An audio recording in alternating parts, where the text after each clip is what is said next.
महाकारुणी तथागत भगवान बुद्ध, बोधिसत्व परमपूज्य डॉक्टर बाबासाहेब आंबेडकर, त्रिरत्न बौद्ध महासंघाचे संस्थापक पूज्यवर्गीय संघरक्षित यांच्या विचारांना प्रथमतः मी अभिवादन करतो. इथे जमलेले सर्वच माझा मित्रपरिवार, बंधू भगिनींनो, सर्वांना मैत्रीपूर्ण जय भीम. जय भीम. जय भीम. ज्यांनी सुरुवात केली असे आदरणीय धम्मचारी उदित कुमार यांनी सुंदर अशी पूजा केली आणि आपल्याकडून ती पूजा करून घेतली, त्याबद्दल मी त्यांचा धन्यवाद मानतो. आपण सर्वांनी एकत्र पूजेमध्ये सहभाग घेतला आणि मेडिटेशन देखील केलं, त्याचा अनुभव घेतला, त्याबद्दल तुमचे देखील मी धन्यवाद मानतो. आणि विशेष म्हणजे माझी ओळख किंवा ज्याला म्हणतो की पुढे घेऊन जाणं, नाही का, ह्या वर्गाला पुढे घेऊन जाण्याची जी भूमिका ज्यांनी पार पाडलेली आहे ते आदरणीय धर्ममित्र विलास कांबळे, त्यांचं मी पुण्यानुमोदन करतो. खास ह्यासाठी कारण की ते अगदी दुपारी इथे आले, त्यांच्या सहपत्नी सह इथे उपस्थित झाले. इथली सर्व तयारी त्यांनी केली, नाही का, अगदी झाडलोट असेल, लादी पुसणं असेल, हे बैठक व्यवस्था असेल आणि आपल्यासाठी त्यांनी ते अरेंजमेंट केलेली आहे.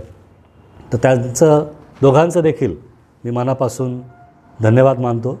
आणि खऱ्या अर्थाने जी पौर्णिमा जगणं म्हणतात तर त्यांनी ते केलेलं आहे, नाही का. खऱ्या अर्थाने ते मी पुढे सांगेनच की खऱ्या अर्थाने आपण पौर्णिमा कशी जगली पाहिजे, तर त्यांनी ते उदाहरण आपल्यासमोर ठेवलेलं आहे त्यांचं. तर त्याबद्दल पुन्हा एकदा मी त्यांचे आभार मानतो. आणि आपण सर्वजण इथे उपस्थित झालात त्याबद्दल पुनश्च आपणा सर्वांचं मी आजच्या या साप्ताहिक धम्मवर्गामध्ये स्वागत करतो. वर्गाची सुरुवात करण्यापूर्वीच मी माघ पौर्णिमेच्या आपण सर्वांना खूप खूप शुभेच्छा देतो. पौर्णिमा हे अतिशय बौद्ध धर्मामध्ये पौर्णिमेला अगदी महत्त्वाचं स्थान आहे. असं म्हणता येईल की बौद्ध धर्माची ती एक संस्कृती आहे. पौर्णिमा ही बौद्ध धर्माची संस्कृती आहे.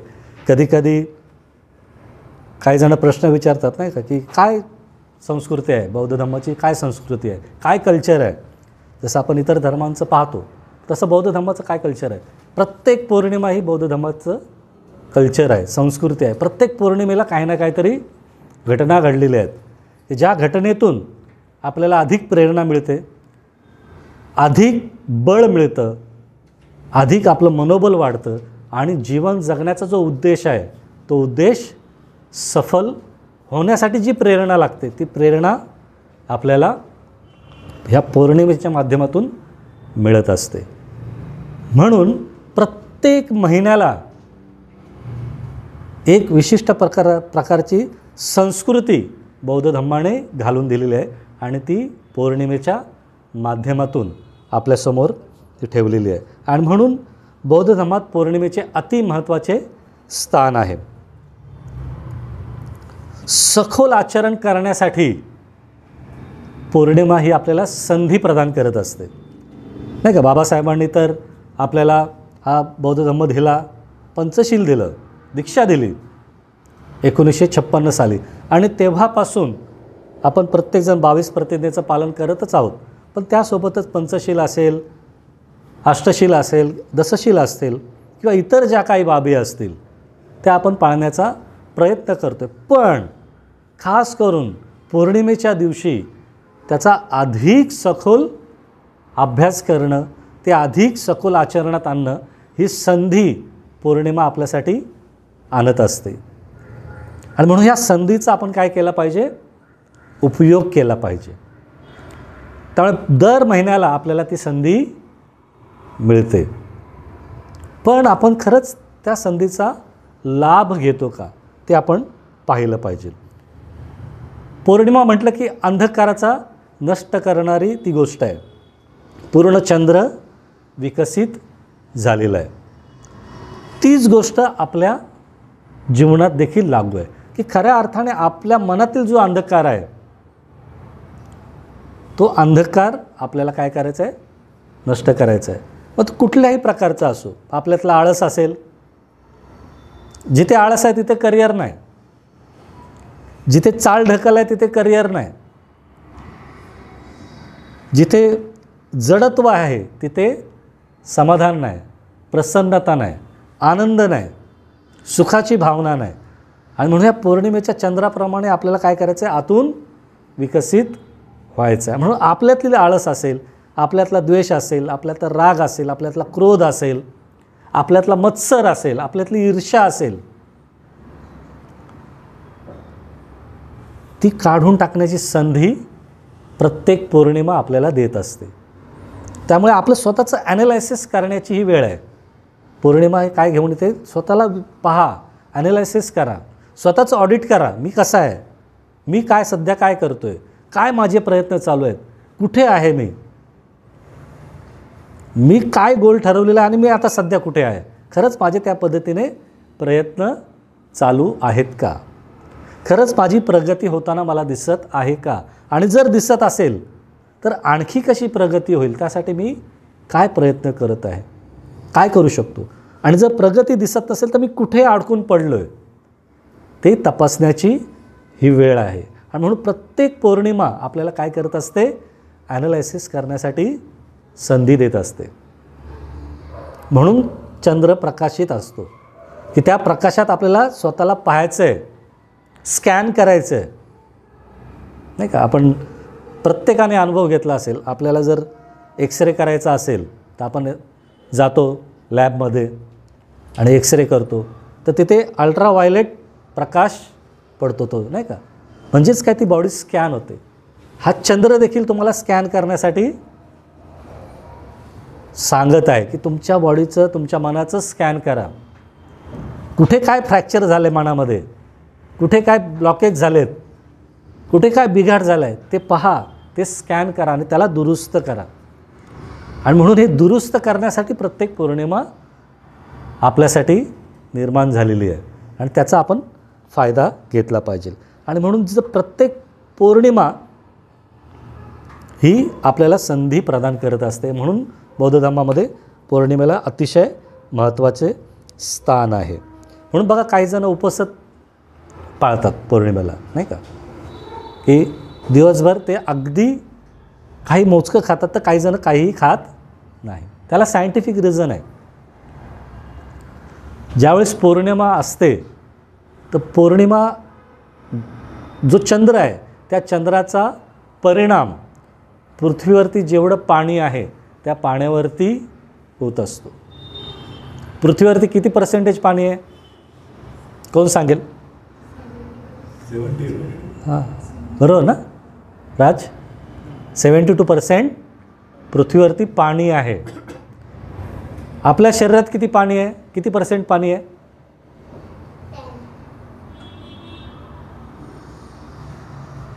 78 का? किती आहे?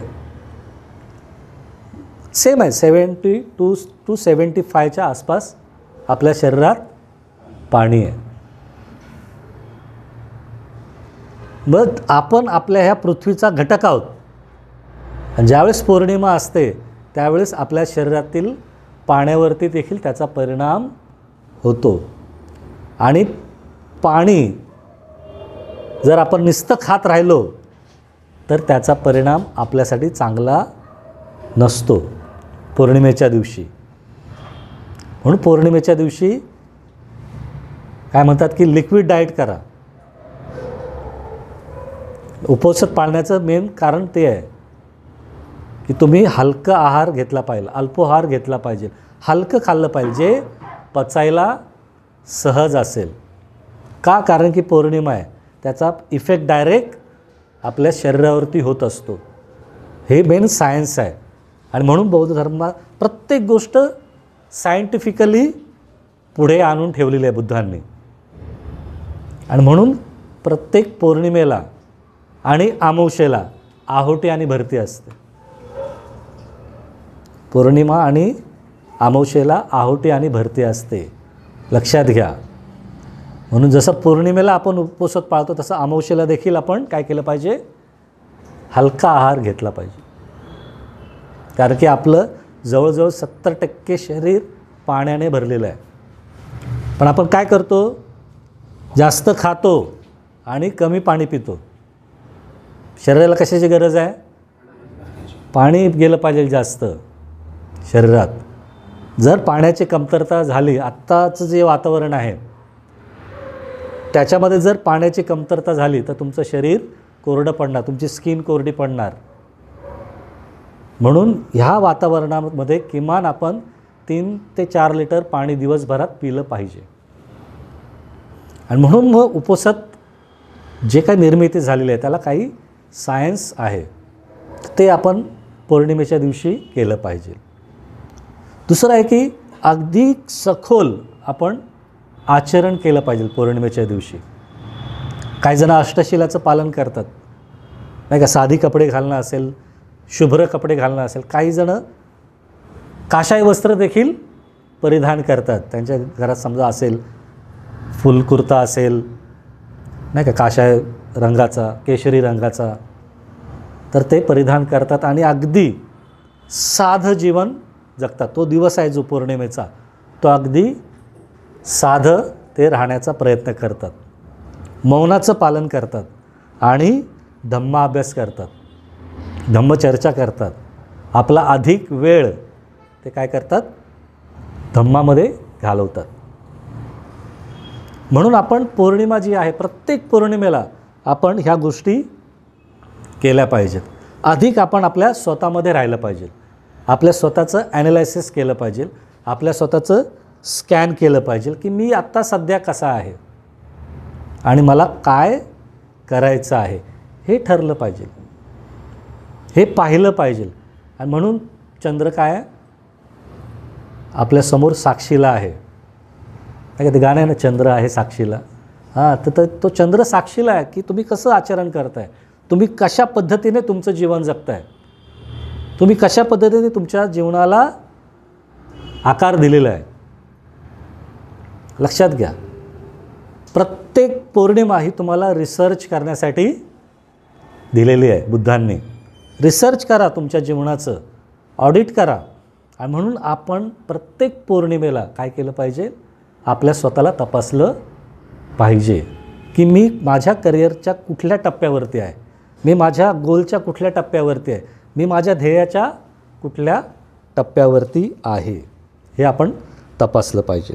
आणि म्हणून पौर्णिमेच्या महत्त्वाला धरून मी थोडंसं ही गोष्ट सांगण्याचा प्रयत्न केलेला आहे. विशेष करून प्रत्येक पौर्णिमेला आपण मेत्ता भावनेचा सराव केला पाहिजे. जसा चंद्र विकसित झालेला आहे तसं आपले मन देखील आपण विकसित केलं पाहिजे. कारण की आपण ह्या निसर्गाचा घटक आहोत, निसर्गाचा भाग आहोत. आणि मूळतः आपल्यामध्ये काही चांगले गुण आहेत, त्याला आपण थोडंसं एक्सप्लोअर केलं पाहिजे आणि इतरांपर्यंत आपण काय केलं पाहिजे, गेलं पाहिजे. त्यांच्याविषयी सकारात्मक भावना निर्माण केल्या पाहिजे, त्यांच्याविषयी विधायक भावना निर्माण केल्या पाहिजेत.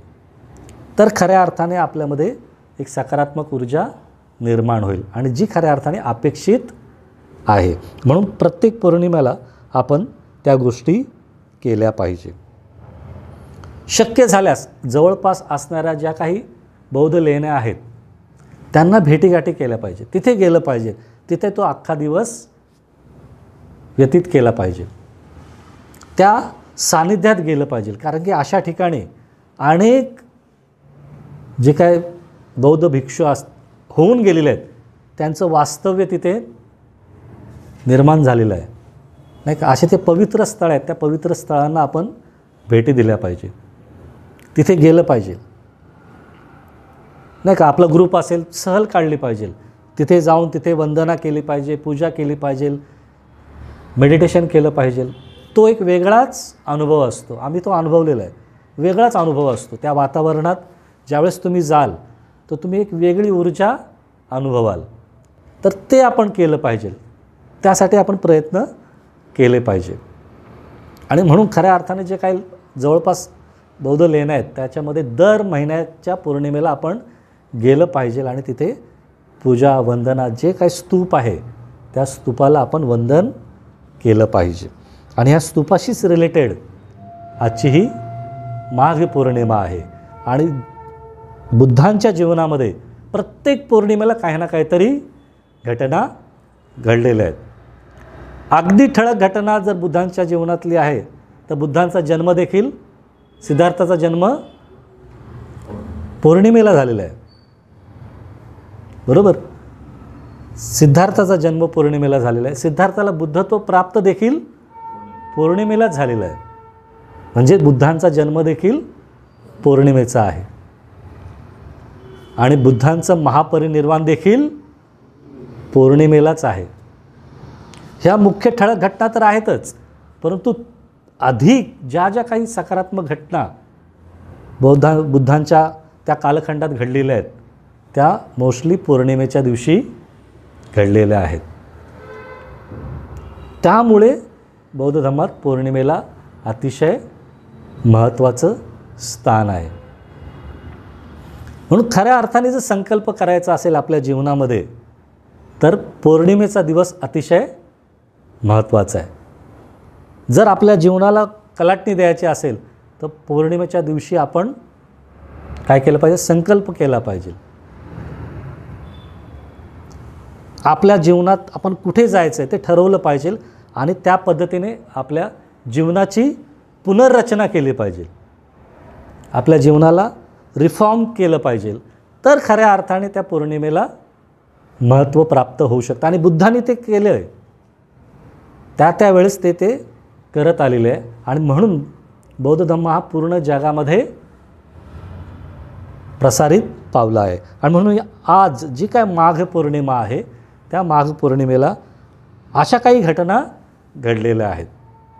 तर त्याची सुरुवात, त्या घटना सांगण्यापूर्वी निश्चितच बुद्धांच्या त्या काळात आपण जाऊया थोडंसं, की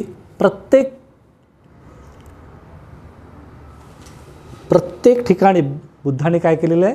चारिका केलेली आहे, नाही का. अगदी पायी प्रवास करत करत ते गावोगावी जायचे, त्या गावात वास्तव्य करायचे आणि तिथे त्या गावकऱ्यांसाठी जे काही रहिवासी असेल त्यांच्यासाठी ते काय करायचे? धम्मदेसना करायचे, त्यांना मदत करायचे. आणि असाच एक कालखंड त्यांनी जवळजवळ वैशाली नगरीत घालवलेला आहे. आहे की नाही? तुम्ही ऐकले ना वैशाली नगरी जी आहे? कुठे आहे आता सध्या? माहिती आहे का?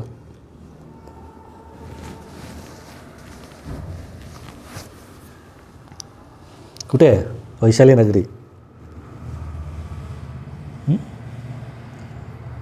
तर बिहारमध्ये वैशाली, आता पूर्वीचं नाव वेगळं होतं, परंतु ज्यावेळेस बौद्ध धर्माचा प्रचार आणि प्रसार होत गेला आणि ज्यावेळेस लोकांना कळायला लागलं की अरे याचं पूर्वी नाव वैशाली होतं, तर त्याला पुन्हा वैशाली हे नाव देण्यात आलेलं आहे. तर आत्ताचं जे बिहार आहे तर त्या बिहाराच्या ठिकाणी तर वैशाली नगरी आहे. त्या वैशाली नगरीमध्ये बुद्धांचं वास्तव्य होतं. जवळजवळ 2 वर्षावास बुद्धांनी वैशाली नगरीत घालवलेले आहेत. वर्षावासाचा कालावधी माहिती आहे आपल्याला, ज्यावेळेस पावसाळा चालू होतो नाही का, तिथून ते जोपर्यंत पावसाळा संपत नाही तो जो कालावधी आहे तर तो वर्षावास आहे.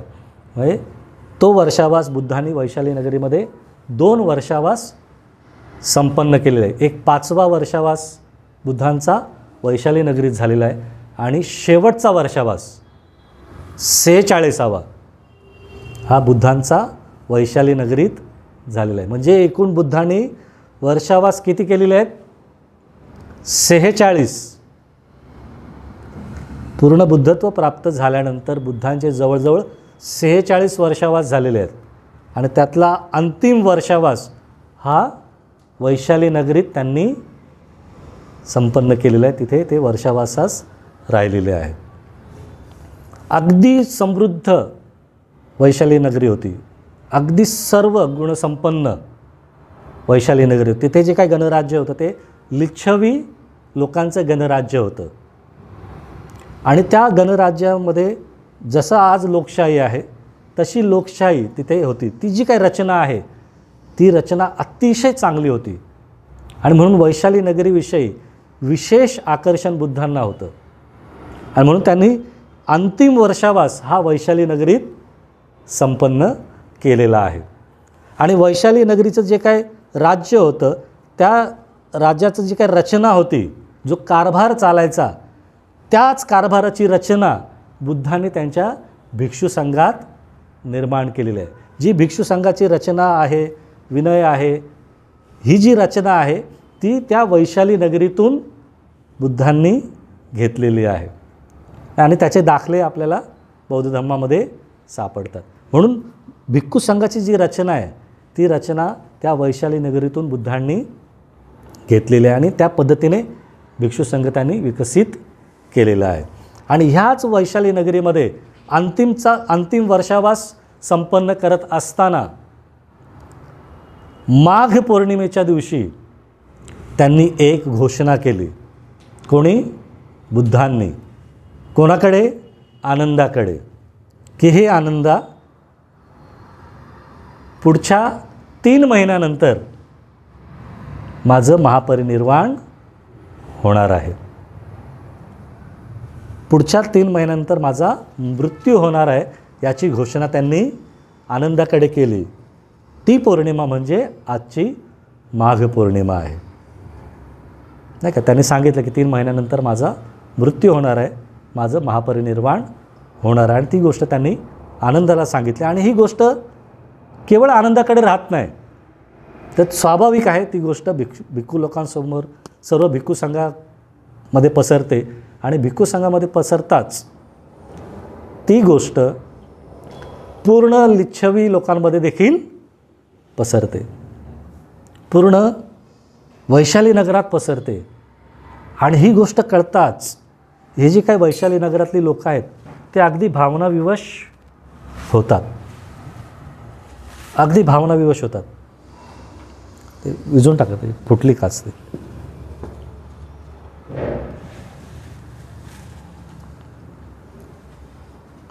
आणि त्यांना अगदी ते भावनिक होतात की शेवटचा वर्षावास बुद्धांनी आपल्या नगरीत घालवलेला आहे. आणि त्यांनी घोषणा केली की अगदी 3 महिन्यानंतर माझं महापरिनिर्वाण होणार आहे. आणि त्यांचे ते एकत्र येतात, मिटिंग घेतात की आपण काय केलं पाहिजे बुद्धांसाठी. आणि त्यातच एक निरोप कळतो की आता बुद्ध वैशाली नगरीतून प्रस्थान करत आहेत. आणि मग वैशाली नगरी सोडताना अगदी ते सीमेवरती येतात आणि सर्व लिच्छवी जे आहेत ते सर्व बुद्धांना भेटण्यासाठी एकत्र येतात. अगदी भावनिक झालेले आहेत. काही जणांच्या डोळ्यात अश्रू आहेत की अरे 3 महिन्यानंतर खरंच बुद्धांची ह्या 3 महिन्यात भेट होईल की नाही होईल माहीत नाही. त्यांचं महापरिनिर्वाण कुठे होणार आहे ते देखील माहीत नाही. पण बुद्धांनी तर सांगून टाकलेलं आहे की 3 महिन्यानंतर माझं महापरिनिर्वाण आहे.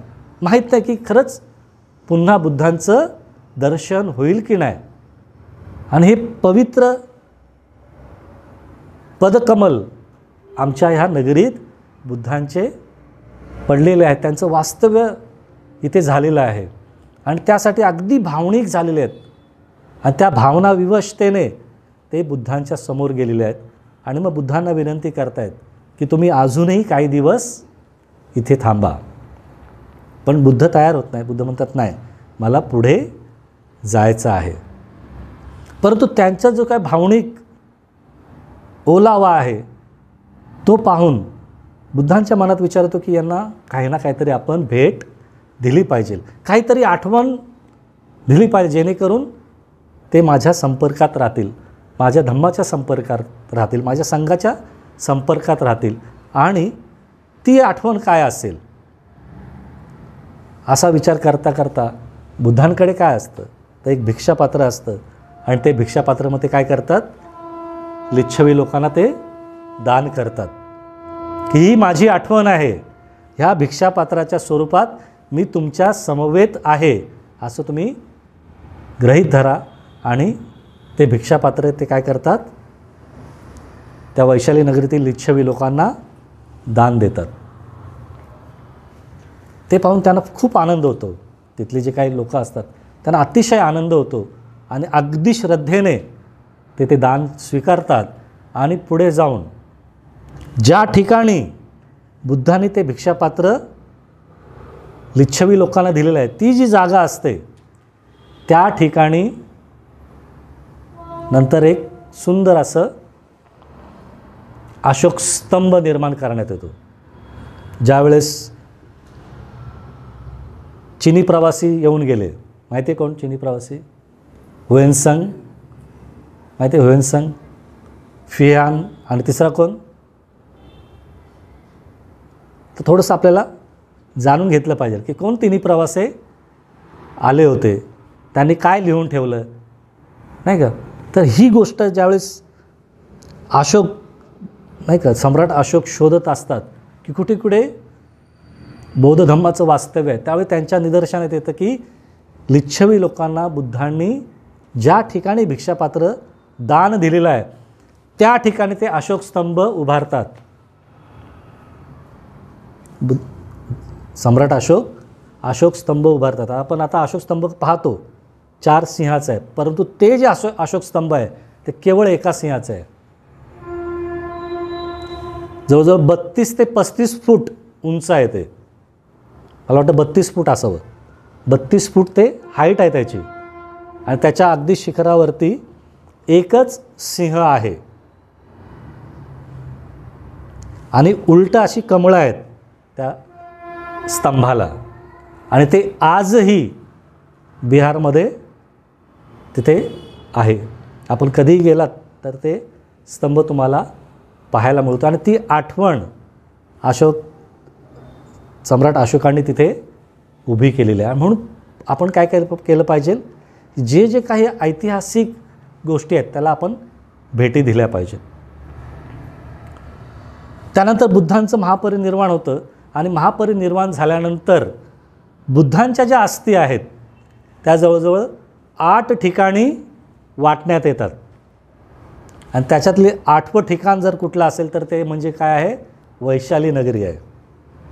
आणि ह्या वैशाली नगरीला बुद्धांच्या अस्थी मिळतात आणि त्या अस्थींना धरून ती अस्थी एका विशिष्ट कलशामध्ये ठेवली जाते आणि त्या अस्थीवरती फार मोठं स्तूप उभारण्यात येतं.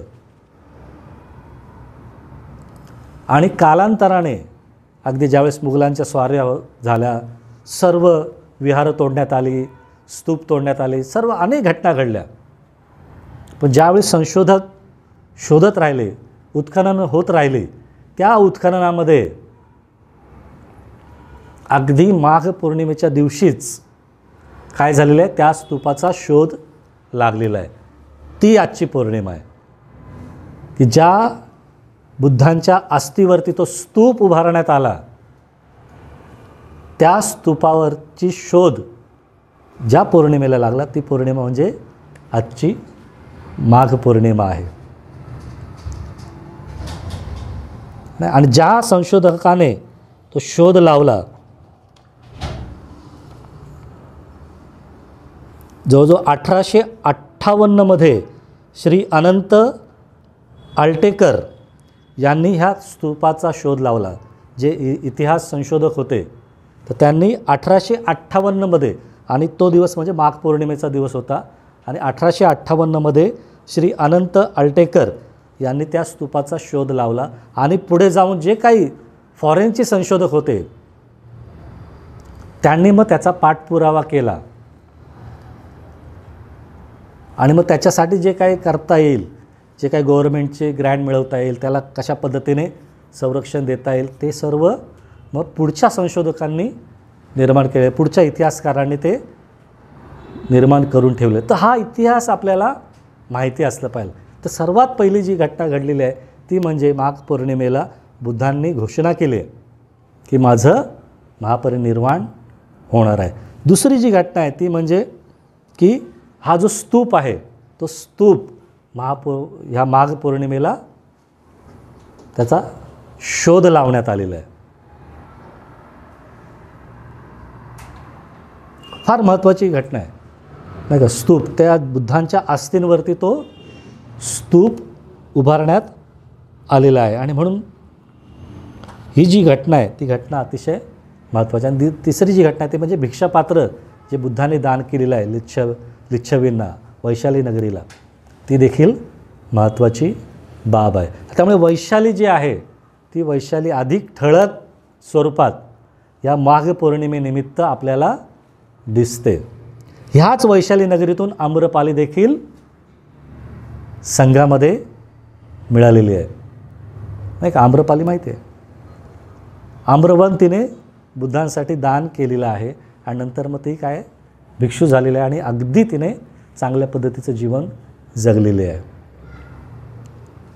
सिद्धार्थ गौतमाची जी माता आहे महाप्रजापती, त्यांची जी दीक्षा आहे ती दीक्षा देखील संघात जी काय भिक्खुणी संघाची जी काही निर्मिती आहे त्याचं ती निर्मिती देखील ह्या वैशाली नगरीतून निर्माण झालेली आहे. बुद्धांची मावशी जी आहे ती मावशी देखील वैशाली नगरीचीच आहे. त्यामुळे ह्या वैशाली नगरीला अतिशय महत्त्वाचं स्थान आहे. आणि ज्यावेळेस बुद्धांना विचारण्यात आलं की अशी कोणती ठिकाणं आहेत की ज्यांना आपण भेटी दिल्या पाहिजेत, त्यावेळी बुद्ध म्हणतात की बुद्धांचं जन्मस्थान जे आहे तिथे आपण भेटी दिल्या पाहिजे. बुद्धांनी त्याच वेळी सांगितलं आहे की बुद्धांचा जो काही जन्म जिथे झाला आहे त्या स्थळांना आपण भेटी दिल्या पाहिजे. बुद्धांनी जिथे धम्मदेसना दिली, जिथे धम्माची निर्मिती झाली त्या स्थळाला भेटी दिल्या पाहिजे. जिथे संघाची निर्मिती झाली त्या स्थळांना भेटी दिल्या पाहिजे. आणि जिथे बुद्धांचं महापरिनिर्वाण झालं त्या ठिकाणी भेटी दिल्या पाहिजे. असे 4 मुख्य स्थानं बुद्धांनी सांगितलेली आहेत की ही 4 मुख्य स्थानं आहेत की तिथे उपासकांनी काय केलं पाहिजे, वारंवार भेटी दिल्या पाहिजेत. मग पौर्णिमा ही एक संधी निर्माण करून देते की अशा ठिकाणी आपण गेलं पाहिजे आणि भेटी दिल्या पाहिजे. ही आवड बाबासाहेबांना होती. बाबासाहेबांना अतिशय आवडायचं की असे जे काही बौद्ध स्थळं आहेत ते आवर्जून जिथे जिथे त्यांचा कार्यक्रम असेल त्या जवळपास असं काही बौद्ध स्थळं असतील तर ते काय करायचे, त्याला भेटी द्यायचे. नाही का? एका ठिकाणी असंच लेणीमध्ये ते भेटी देण्यासाठी जात आणि त्यांच्यासोबत कार्यकर्ते होते. लेणीमध्ये त्यांनी प्रवेश केला तर कार्यकर्ते अगदी उत्साही असतात. आता लेणी चढून थकले होते आणि मग ते काय करतात, प्रत्येक लेणीमध्ये अशा बाजूला बसण्यासाठी जागा असते. मग हे कार्यकर्ते जाऊन बसतात तिथे आणि ज्यावेळेस ते बाबासाहेबांच्या लक्षात येतं तर बाबासाहेब त्यांना ओरडतात की उठा तिथून. त्यांनाही आश्चर्य वाटतं की काय झालं एकदम एक्झॅक्टली, आमच्या हातून काय गडबड झाली, काय चुका झाल्यात का? त्यावेळी बाबासाहेब म्हणतात की इथे असे महान भिक्खू होऊन गेलेले आहेत ज्यांनी इथे तपश्चर्या केलेली आहे, ध्यान केलेलं आहे, तर त्याविषयी आपण जागृत असलं पाहिजे. आपण अशा ठिकाणी बसता कामा नये. किती बाबासाहेबांची श्रद्धा असेल तर ती श्रद्धा तपासण्याचं काम पौर्णिमेच्या दिवशी आपण केलं पाहिजे. खास करून का खरंच आपली श्रद्धा तशी आहे का बाबासाहेबांसारखी? पहा, म्हणजे अगदी आता आपण कधी कधी जातो लेण्यांमध्ये, शूज घालून जातो त्या मुख्य स्तूपात, एवढं आपण अजागृत असतो. सहज सहल म्हणून आपण काढलेली असते, आपण जातो ग्रुपने, पण आपल्याला ते लक्षात येत नाही. पण बाबासाहेबांची श्रद्धा पहा किती जबरदस्त आहे की ते त्यांच्या कार्यकर्त्यांना सांगतात की नाही, इथे बसू नका, इथे महान भिक्षू यांनी ध्यान केलेलं असेल, त्यांचं वास्तव्य इथे झालेलं आहे, तर आपण तिथे बसता कामा नये. तर ही श्रद्धा जी आहे ना, ती श्रद्धा आपल्यामध्ये निर्माण करण्यासाठी आपण प्रयत्न केला पाहिजे, त्याचं स्कॅन केलं पाहिजे. आणि तो स्कॅन करण्यासाठी हा चंद्र आपल्याला काय करतो, संधी प्रदान करतो की किमान माझ्या प्रकाशात तरी तुम्ही पहा, जो तुमच्यामधला अंधकार आहे तो अंधकार माझ्या प्रकाशात पहा आणि त्याला नष्ट करा. आणि म्हणून पौर्णिमा जी आहे ती पौर्णिमा अतिशय महत्त्वाची बाब आहे. तर अशा पद्धतीने अगदी मुख्य ज्या काही घटना आहेत त्या घटना मी सांगण्याचा प्रयत्न केलेला आहे की ज्याच्यामध्ये निश्चितच वैशालीचं महत्त्व काय आहे, वैशाली नगरीचं, ते मी सांगण्याचा प्रयत्न केलेला आहे. बुद्धांचं जी महापरिनिर्वाणाची घोषणा आहे ती बुद्धांनी माघ पौर्णिमेला कथन केलेलं आहे, ते मी सांगण्याचा प्रयत्न केलेला आहे. भिक्षापात्र जी बुद्धांनी दान केलेलं आहे ते ह्या पौर्णिमेच्या निमित्त झालेलं आहे. आम्रपालीचा जरी कुठे उल्लेख नसला, परंतु आम्रपालीने देखील जे आम्रवन दान केलेलं आहे ते देखील पौर्णिमेच्या दिवशी केलेलं आहे. जे काही दानाची भावना आहे, तर दानाची भावना ह्या पौर्णिमेच्या निमित्ताने आपण आपल्यामध्ये विकसित केली पाहिजे. मग दान म्हटलं की केवळ पैशाचं आहे का? नाही, तुम्ही कुठल्याही स्वरूपात दान करू शकता. तर ती संधी प्रदान कोण करत असते? ही पौर्णिमा संधी प्रदान करते.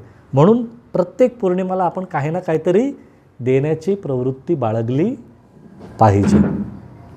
आणखी एक महत्त्वाची घटना आहे की जी कदाचित अगदी थोड्या लोकांना माहिती आहे, की आनंदाने देखील, जो बुद्धांचा अगदी जवळचा शिष्य होता, तर आनंदाने देखील ह्याच माघ पौर्णिमेला काय केलेलं आहे, आपल्या महापरिनिर्वाणाची घोषणा त्याने केली. आणि त्यानेही देखील सांगितलं की अगदी 3 महिन्यानंतर माझा देखील मृत्यू होणार आहे. आणि त्यावेळेस ते राजगृहामध्ये असतात आणि तिथे ती घोषणा करतात आनंद. आता त्यावेळेस बुद्ध नव्हते आणि त्यामुळे जी काय मुख्य धुराव जी होती ती आनंदाकडे होती. महाकाश्यप जे होते त्या महाकाश्यपांकडे होती. पहिली संगती बुद्ध महापरिनिर्वाण झाल्यानंतर पहिली संगती अगदी 3 महिन्यानंतर पहिली संगती म्हणजे काय, कॉन्फरन्स. जेवढे अरहंत भिक्षू होते त्यांनी त्या कॉन्फरन्स भरवली की आता बुद्ध तर नाही आहेत आपल्यामध्ये, आता ह्या धम्माला आपण पुढे कसं घेऊन जायचं. जे अरहंत भिक्षू होते, बघा, अरहंत भिक्षू, सर्वसामान्य भिक्षू नाही. संघ म्हणजे सर्वसामान्य भिक्षूंचा संघ नव्हे. संघ ज्यावेळी म्हणतो तो केवळ आणि केवळ अरहंत लोकांचा संघ आहे. हे आपण थोडंसं स्पष्ट म्हटलं पाहिजे. जिथे जिथे बुद्ध साहित्यामध्ये संघाचा उल्लेख होतो तिथे तिथे धरून चालायचं की तो अरहंत लोकांचा संघ आहे. तर फर्स्ट कॉन्फरन्स अरहंत भिक्खूंची होते. त्याचे अध्यक्ष महाकाश्यप असतात. आणि त्या मग फर्स्ट कॉन्फरन्समध्ये ठरवलं जातं की पुढे ह्या आपल्या धम्माची धुरा कशी निर्माण करायची. मग त्याच्यामध्ये विनय पिटक असेल, अभिधम्म पिटक असेल, सुत्त पिटक असेल, याची निर्मिती झालेली आहे. जे जे काही आनंदाने ऐकलेले आहे ते आनंदाने त्या अरहंत भिक्षूंसमोर मांडलेलं आहे. ते त्यांनी श्रवण केलेलं आहे. आणि ते केवळ श्रवण नाही केलं तर ते बाय हार्ट केलेलं आहे, कारण की त्यावेळी लिहिण्याची सोय नव्हती. बाय हार्ट केलेलं आहे.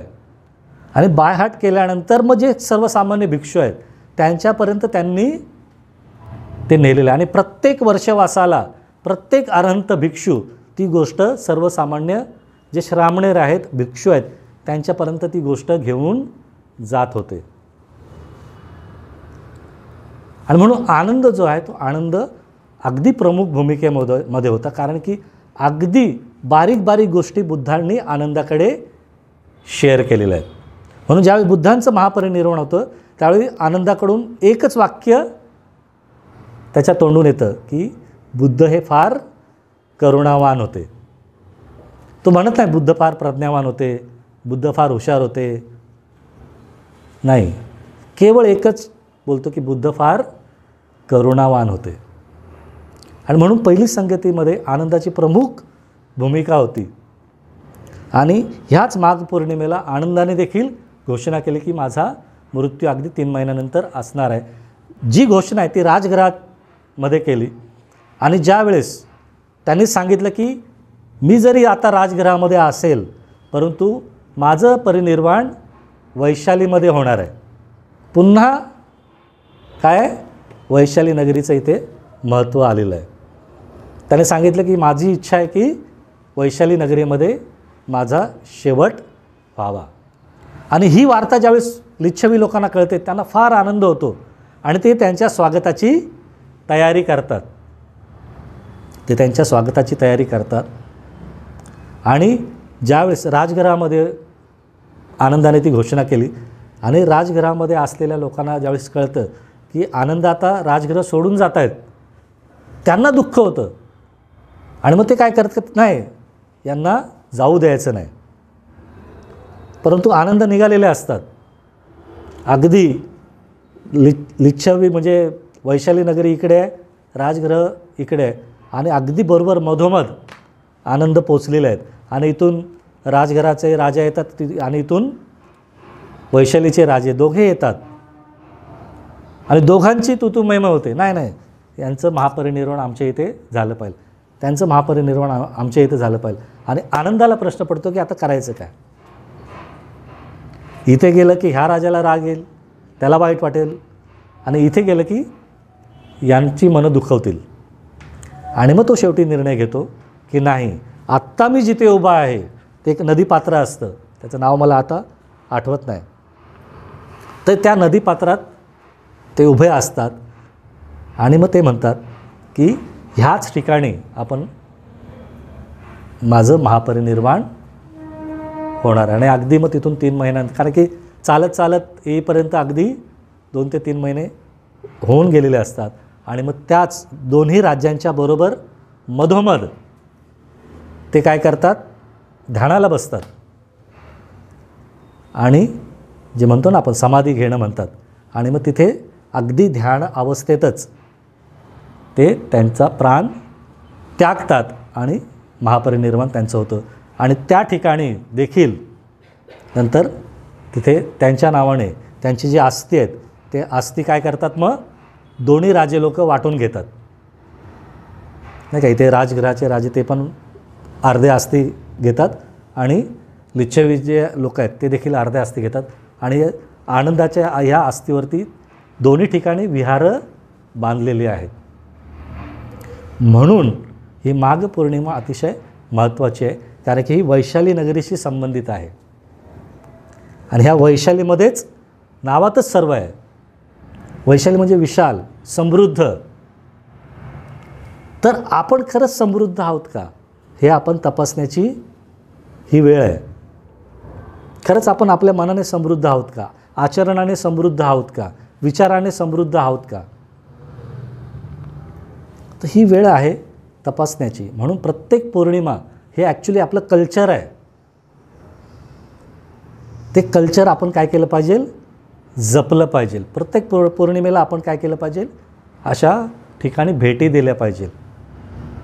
जवळजवळ जे जे काही बौद्ध स्थळ आहेत त्यांना भेटी दिल्या पाहिजेत आणि ते आपण आवर्जून केलं पाहिजे, कारण की ते आपलं कल्चर आहे, ते बुद्धांपासून चालत आलेलं आहे आणि ते टिकवण्याची जबाबदारी आपल्यावरती आहे. म्हणून प्रत्येक पौर्णिमेला आपण आपल्या स्वतःचं स्कॅन केलं पाहिजे, स्वतःला पाहिलं पाहिजे की खऱ्या अर्थाने मी कोण आहे, मला काय व्हायचं आहे आणि मी सध्या कुठे आहे ते पाहिलं पाहिजे.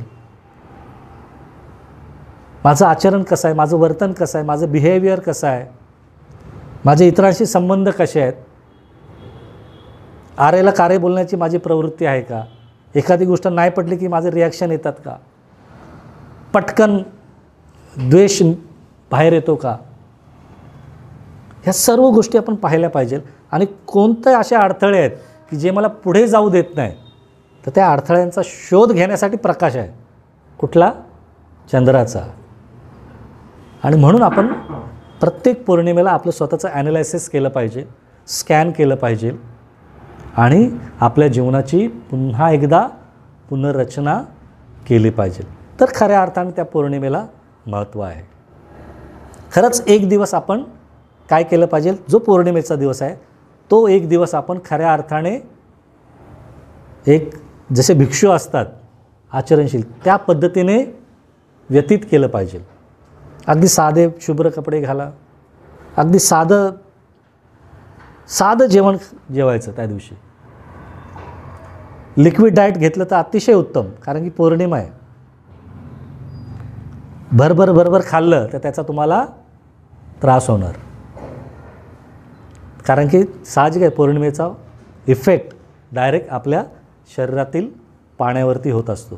त्यामुळे सायंटिफिकली त्या गोष्टी आपण पाळल्या पाहिजे. अगदी अल्पोहार आपण केला पाहिजे पौर्णिमेच्या दिवशी आणि अमावस्येच्या दिवशी देखील.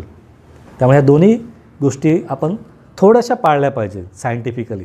परंतु त्याच दिवशी आपण जास्त खात असतो, नाही का. तर ते आपण टाळलं पाहिजे. कारण की अनेक लोक काय करतात, पौर्णिमेच्या दिवशी पुरणपोळ्या करतात, खीर बनवतात, भरपूर खातात, पण ते चुकीचं आहे.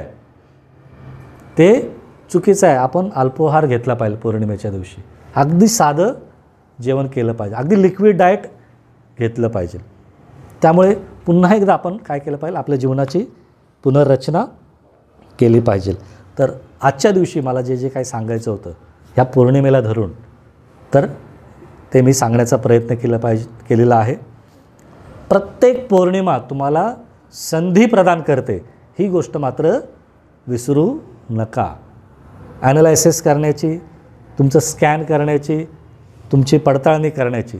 त्यामुळे जिथे जिथे पौर्णिमेचा चंद्र दिसेल तिथे तिथे लगेच क्लिक झालं पाहिजे आणि आपण आपल्या स्वतःला स्कॅन केलं पाहिजे. तर थँक्यू सो मच. तुम्ही अगदी शांतपणे ऐकलेलं आहे, अगदी मनापासून ऐकलेलं आहे. आणि पुन्हा एकदा ह्या पौर्णिमेच्या चंद्राप्रमाणे, ह्या पूर्ण चंद्राप्रमाणे तुमच्या जीवनात देखील पूर्णत्व प्राप्त हो, तुमचं जीवन अगदी मंगलमय हो, अगदी कल्याणमय हो आणि तुमच्या जीवनात देखील या पूर्ण चंद्राप्रमाणे सुख, संपन्न आणि समृद्धी निर्माण हो, ह्याच सदिच्छा व्यक्त करतो. आणि माझे जे काय मला सांगायचं होतं ते मी इथेच थांबवतो. Thank you so much. धन्यवाद.